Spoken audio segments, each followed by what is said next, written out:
Part 4. You will hear part of a presentation given by a science student about how ordinary members of the public can assist in scientific research. First, you have some time to look at questions 31 to 40.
Hello everyone.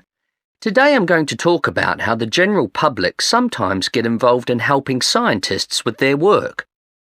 So, in many research projects, there's often a great deal of data to collect, and this is where ordinary people sometimes contribute to the process.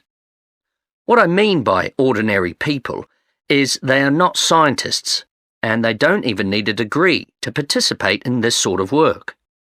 In fact, school students and even quite young children have taken part in some of the projects I'm going to be talking about today.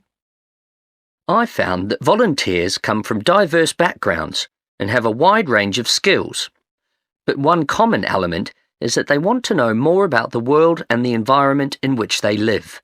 So yes, it's their curiosity that draws people in. That's the main thing they have in common. But why are volunteers so important? Well, a scientist might have a great research idea, but sometimes what scientists struggle with most is attracting sufficient funding to carry out their research. And so the work done by volunteers can help enormously in this respect because, of course, they're not paid. Okay, so now I'll tell you about some previous projects that have involved volunteers. For example, a project called Wheel Power wanted to maximise the efficiency of a particular model of electric car. The research involved lots of members of the public monitoring the battery in their own vehicles. The resulting data highlighted which one was the most efficient. An interesting project was called Bankside. This involved testing numerous water samples, so the researchers needed local people to help out. The idea was to make sure a lake that was often used for recreation contained no hazardous chemicals. Samples were taken several times a day for 3 months, and it would have been difficult to do this without the help of volunteers from the local community. Now, the Thompson Project. This used members of the public to conduct agricultural research. The goal was to study the damp soil where local people regularly gathered a type of edible plant. Scientists wanted to know why levels of bacteria were so high in these places. Volunteers were very helpful in taking the samples at just the right time and labelling them accurately.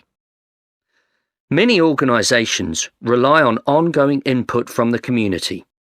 For example, the Ornithological Society has been monitoring shorebirds for more than 50 years. Thanks to the help they received from volunteers in keeping track of bird life, the Society was able to publish a comprehensive book containing new information about bird numbers, migration patterns, and so on.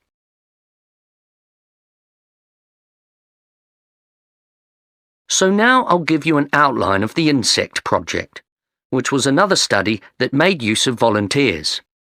It was a big project, and there were several groups involved. For example, what one group did was look at a number of insect species and compare the size of their wings, because these are an indicator of how healthy the insects are.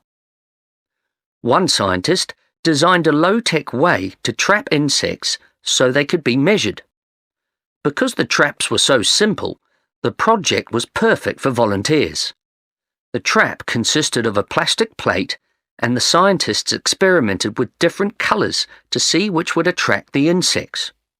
Red plates didn't seem to work, and nor did blue, but when yellow ones were used, the insects were attracted to them.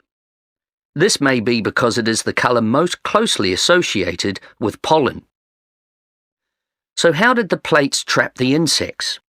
Well, some lukewarm water was put into each plate, but when the insects landed in this, they were still able to escape. So then a drop of soap was put in to create a slightly sticky mixture. And this prevented the insects from escaping once they had landed, but didn't do them any harm. Now then, that brings us on to Newton Park. This is a protected park where ordinary people play an active role in research projects, and where they have also made some significant discoveries. For example, recently a member of the public was hiking in the park when she saw a mushroom she didn't recognise. She contacted some experts, and it turned out to be a species that hadn't been seen for decades.